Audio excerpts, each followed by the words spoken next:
What is up, guys? Welcome back to the channel. I just got some parts in the mail. I got the CX Racing radiator, but I'm still waiting for the fans and the thermostat and the hoses before I can actually put in the new radiator for the MiATA that I bought, because it does have a coolant leak, and that's why I haven't been driving it lately. But today we're just gonna lift the car up. I'm gonna drain the coolant and refill it up just so I can find where the leak is. And yes, there is a reason why I'm doing upgraded cooling, which I will explain in the next video. I'm gonna do a whole update video because there's a lot of stuff coming for the channel and everything. There's a really cool sponsorship that's about to happen as well. But yeah, that's why I'm doing upgraded cooling. It's so sad it hasn't ran in about 3 weeks now. I don't wanna mess with it. You know, if these engines get too hot, you're basically fucked. So yeah, I'm gonna hop in the Jeep and we'll go to Harbor Freight.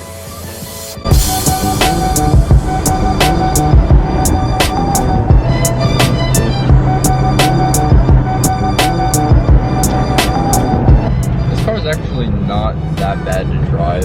Like, I can't imagine getting a Jeep like without a stick because they're so slow, you know, like, but it's still fun, like going through all the gears.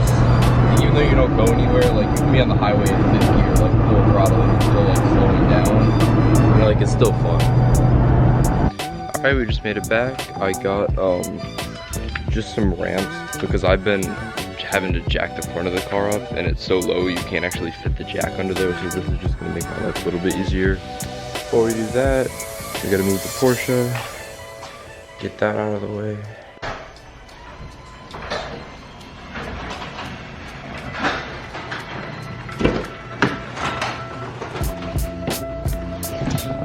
You didn't know Porsches actually have the key on the left side. It goes back to racing.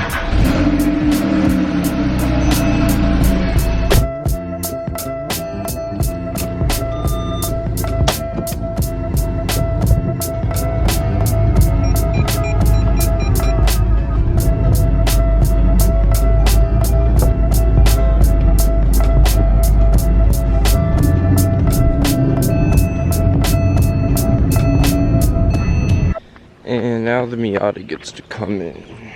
Feels so good just driving this for just a second to pull it in the driveway because it's been so long. Way too long.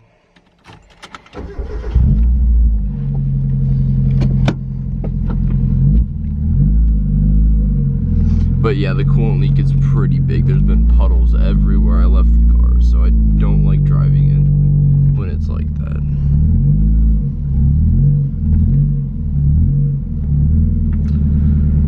Pull it in for there and then we'll fit the ramps. Yeah, so what I figured was happening, that front lip is rubbing, so we're just gonna take that off real fast.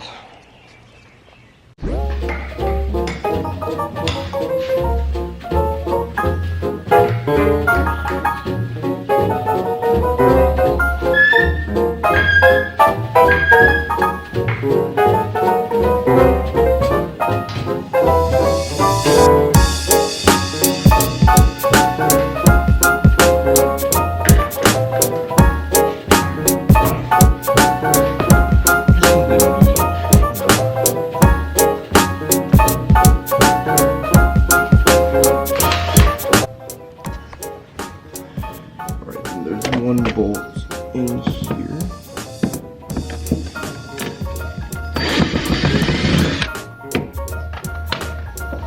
Get that out. These were just self-tappers. Really just drill them in. It's how you get everything to stay put. So yeah, I'm not going to film all of this, but yeah, you just take all the little bolts off and it'll come right out. All right, the splitter is off. I just gotta put this wheel back on and then we'll be in business to use these. So when the lip came off, I realized I can actually barely just squeeze the jack up and jack it by that front point. So I'm gonna do that for now, and then we'll save the stands for when I actually put the radiator and the new fans in, because that'll make it easier. But right now I'm just checking exactly where the leak is. So yeah, let me get this lifted all the way up.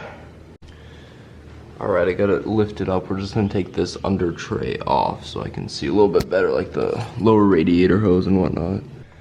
All right, got the cover completely off.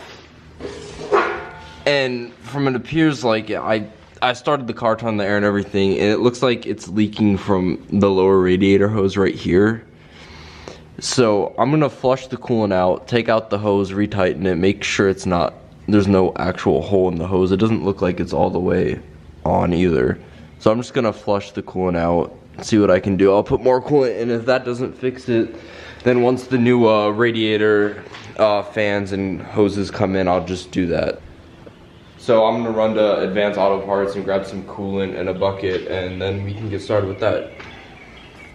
All right, I ran to AutoZone and just got some really cheap coolant just to flush it out, look for any leaks. So we're gonna go ahead and drain the coolant right now. So I just got one of these drain pans. You get them at any local auto store. It makes it really easy just to dispose of everything, and it holds 10 quarts, and the coolant's usually only like 6 quarts, so it works out. Alright.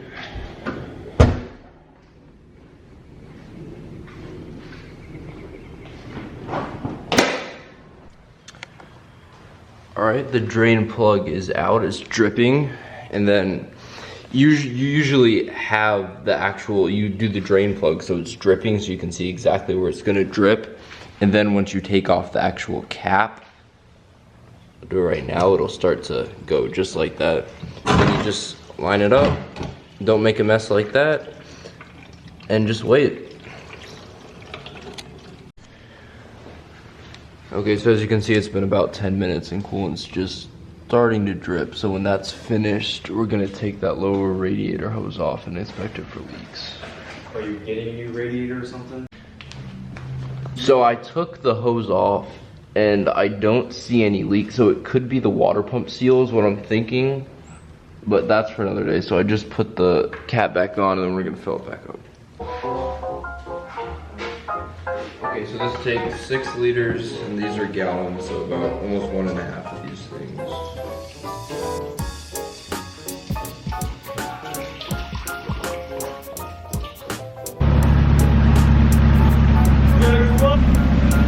Alright, got all the coolant filled up.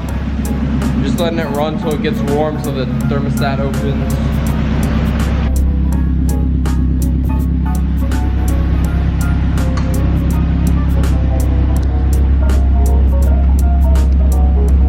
Alright, temperatures look good. Not overheating, it's at temp, AC on. Go ahead and turn that off. But it is leaking a little bit from the top, which makes me think it's a water pump seal. So it's gonna need a timing belt soon anyway, so I'll probably get in there and do that. Alright, so everything checked out.